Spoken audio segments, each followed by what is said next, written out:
Good morning, everybody. I trust that you're doing well on this wonderful Sunday morning.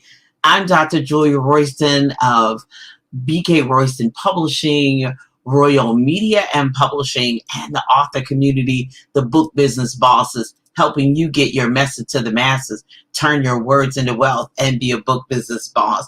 I'm so excited to be alive and breathing and living and having another opportunity to be with you and hopefully encourage you to, yes, live your best life. Not my life, not Big Mama's life, not somebody else's life, but live your best life.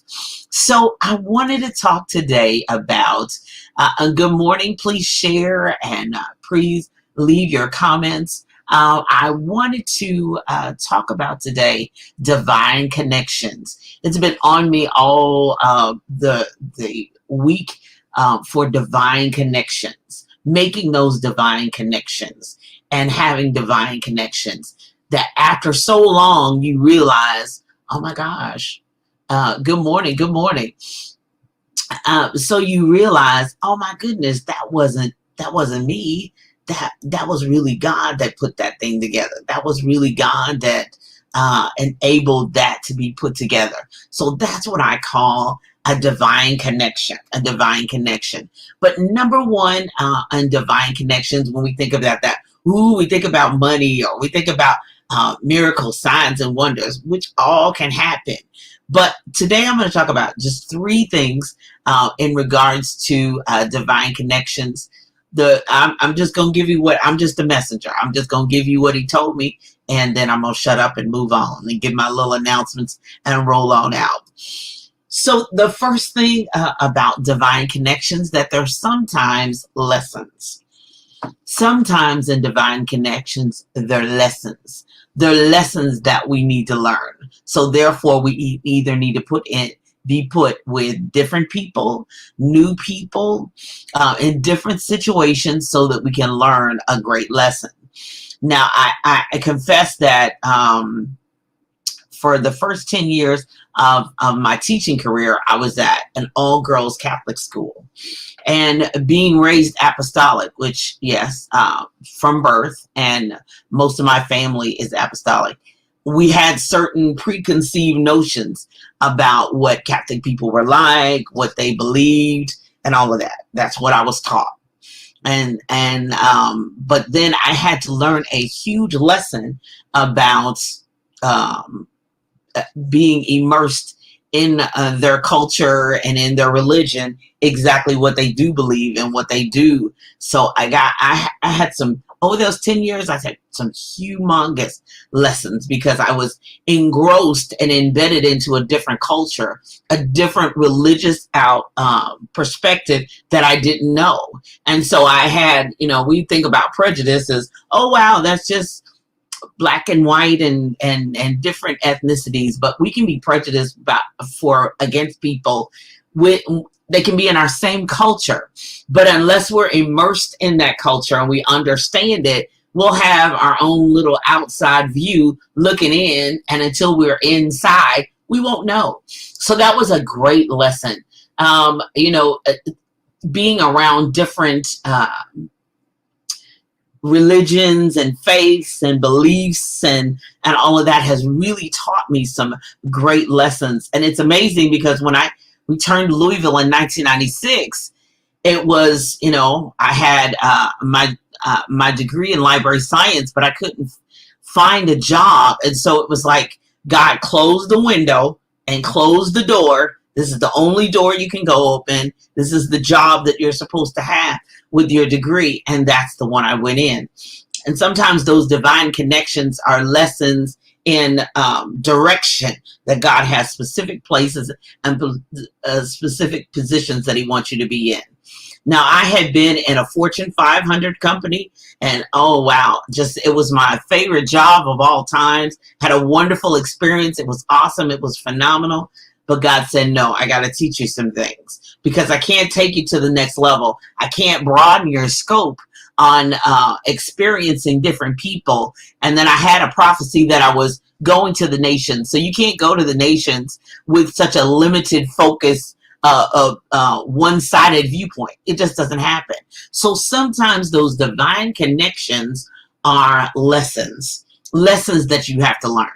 And I've been embarrassed a few times, but you best believe I never forgot it. And then I never walked into a situation assuming or presuming or knowing exactly who these people were, what the situation was like.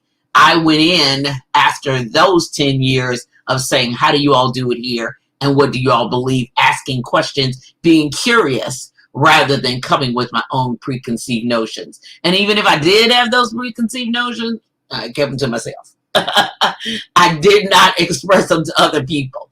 So divine connections can be lessons. Sometimes they're good, sometimes they're bad. But I tell you this, those embarrassing lessons, those what we consider bad lessons or whatever, we never forget. You never forget those embarrassing moments. When I did a tour of my home church, and I had this group of theology students, and they were doing a tour of the churches, and I said, and you all believe this, and you all believe they go, no, we believe that same thing too. I'm like, ugh. And I was totally embarrassed because I had my own still preconceived notions about what their faith and their belief was all about. I never did that again. You best believe it. So those divine connections are clearly lessons. You should be learning something with those divine connections. Yeah, sure. They could be money. They could be a prophecy. They could be a gift. They could be something else. But there is a lesson that can be learned with those divine connections. And sometimes those divine connections are only God setups. I'm like, oh, I never would have applied for a job here before, but God set that up for me. Good morning, good morning, good morning. So number two. So a divine connection is a lesson. And then number two, sometimes a divine connections are ladders. And when he said that to me, I was like, oh, what does that mean? What is that all about? So and he said, imagine you put up a ladder and you're getting ready about the fall season or spring or whatever. You're usually washing windows in the spring, and you're usually cleaning out the gutters in the fall or one or the other, and you're climbing a ladder. He said that ladder goes high because you can get all the way to the roof with certain size ladder. And then some of those ladders can just get you to the first floor. Some of those ladders can get you to the second floor of your house. And then, of course, you can have those extended ladders that take you all the way to the roof. He said, but, it's coming down off of a ladder is not a bad thing, because that means you're going to be on the ground and you're safe. You're not extended in high air and, in danger of falling. But remember, the ladders are going up and the ladders are coming down. So when I was at that major, and thank you so much for everyone who's joining me and sharing and commenting and sharing those ladders, when you need to be on the roof, you walk all the way up and take that extended ladder, and it takes you all the way to the roof. You can work on your roof or work on your gutters.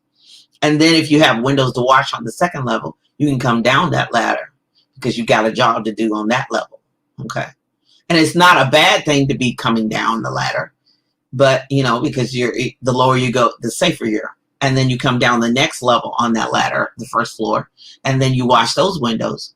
And then you come on down and you're on the ground. Yay, I'm safe. I didn't fall. I didn't hurt myself.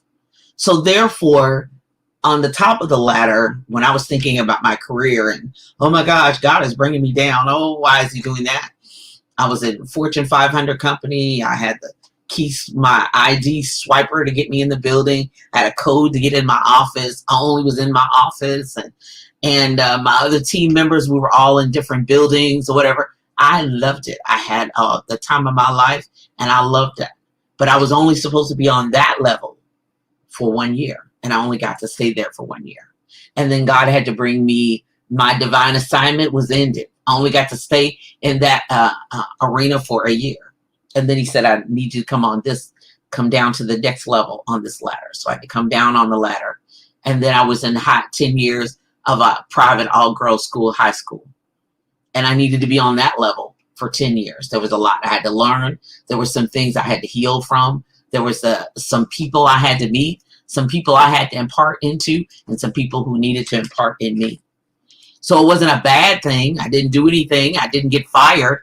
I left that corporate job on my own. I gave in my 2 weeks notice and said, I got to go home. And they were like, well, what's that about? And I'm like, is somebody sick? You can take a leave, whatever. I was like, no. God said, this is it. This is over. And then I had to leave. It was like the flaming swords, like in the Garden of Eden. I couldn't get back in. So I came down on that level, and I was there for 10 years.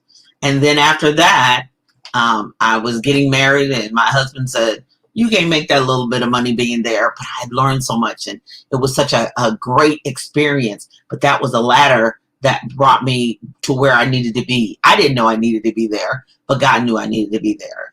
And then the next level brought me down even to a lower level academically, was to the elementary level. I had to go all the way down to the basics.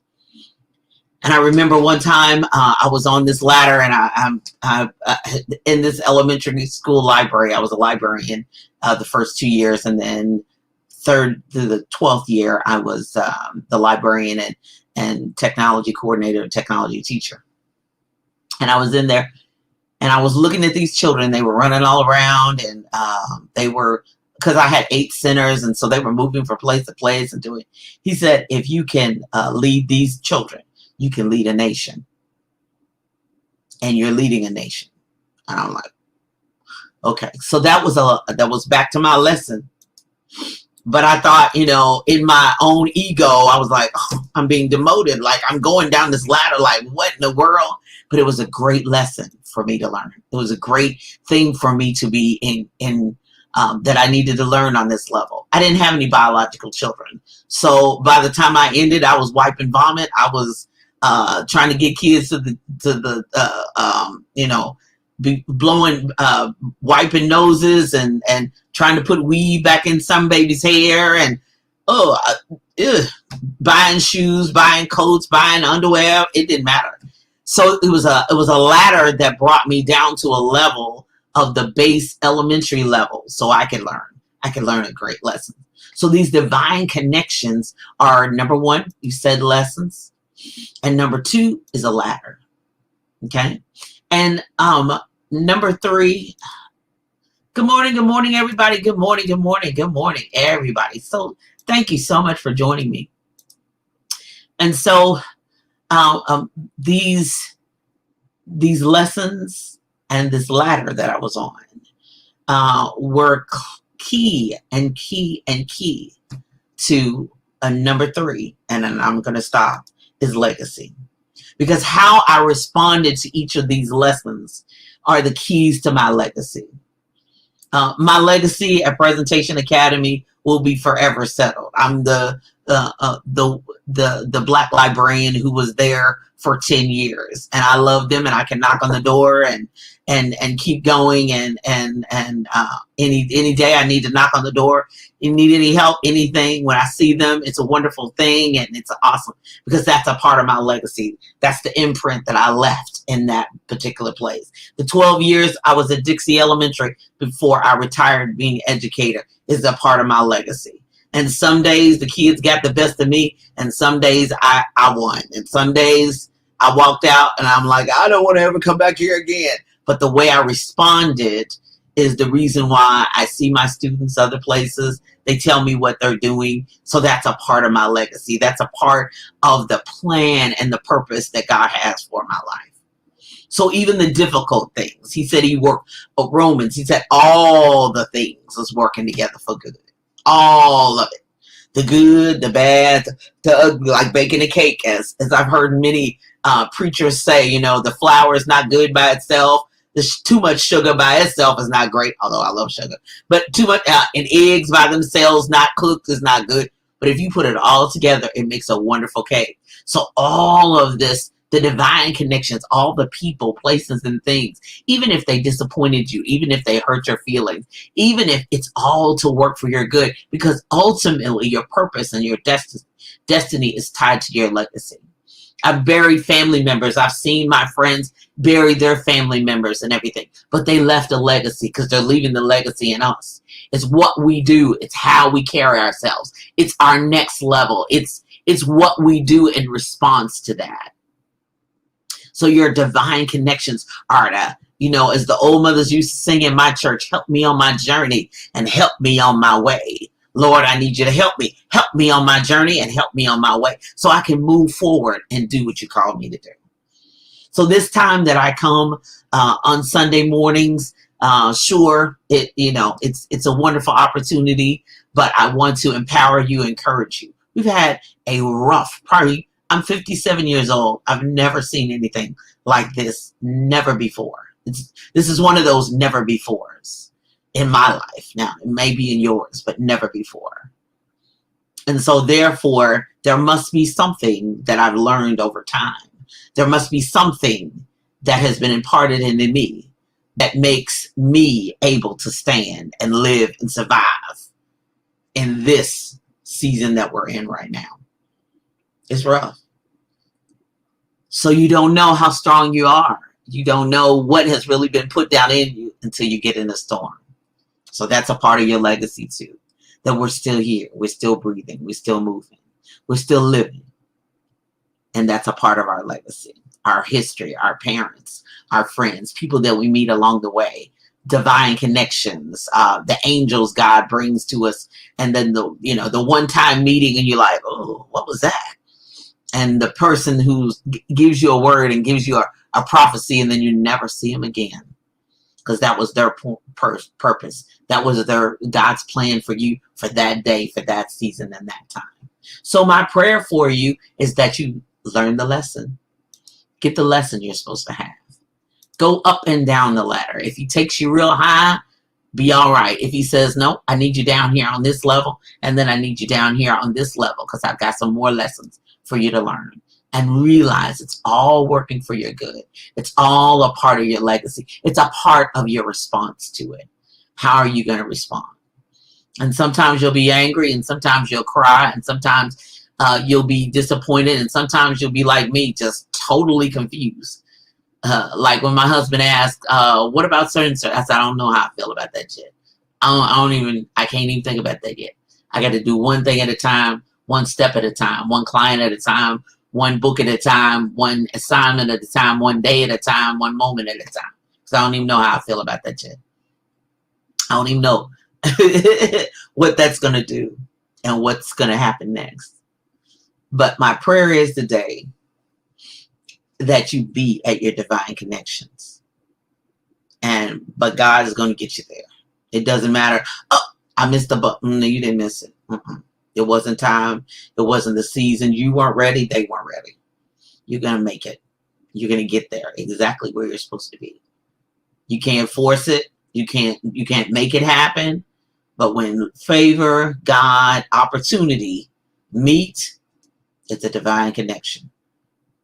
And I hope that blesses you. I hope that helps you today on your journey and continue to move forward. It's rough, but we're gonna make it every day at a time, one step at a time, one moment at a time. That's my prayer for you today. And the way of announcements, welcome November.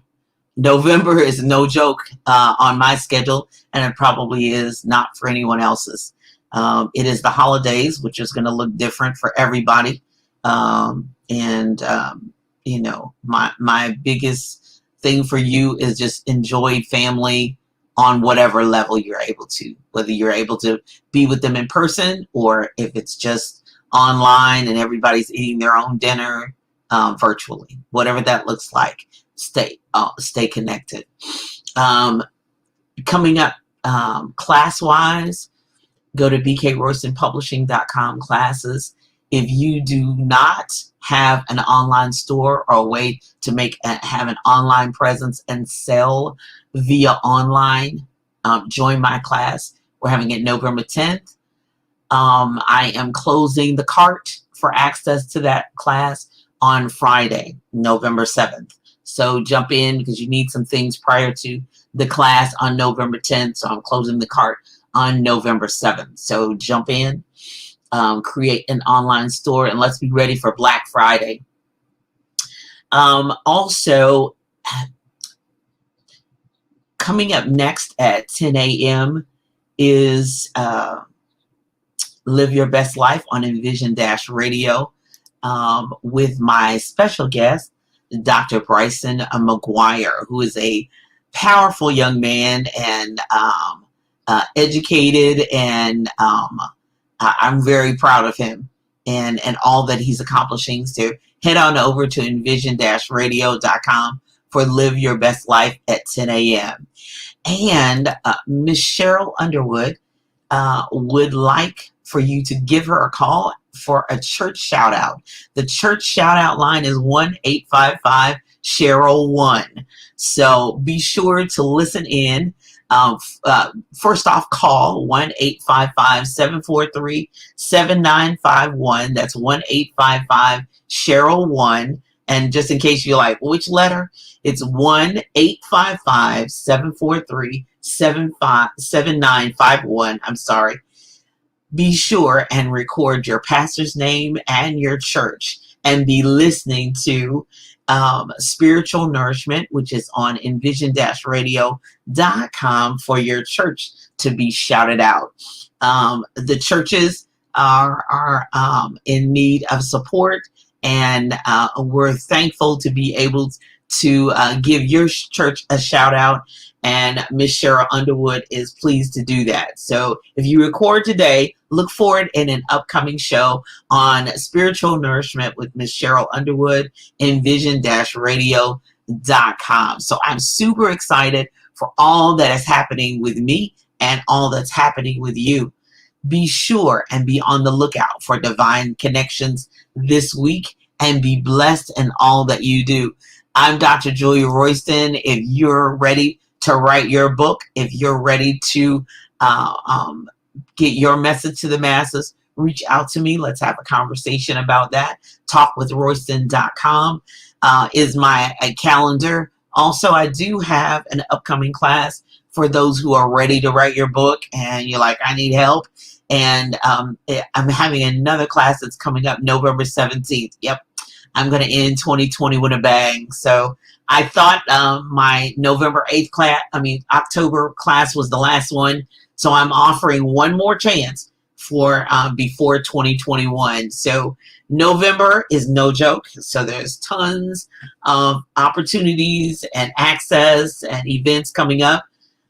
November 9th is another virtual Royal virtual book fair. November 10th is the Create an Online Store. November 7th, I am hosting multiple events on November 7th, as well as November 14th. I'm speaking at multiple events. So be on the lookout. Follow me on social media. I'm on Facebook, Instagram, Twitter, and LinkedIn. So you should be able to find me no matter where I am. And I'm on TikTok, but no, I'm not dancing. I remember I told you that. So I'm Dr. Julia Royston, praying today, tomorrow, always, that you live your best life. Be blessed. Have a great day.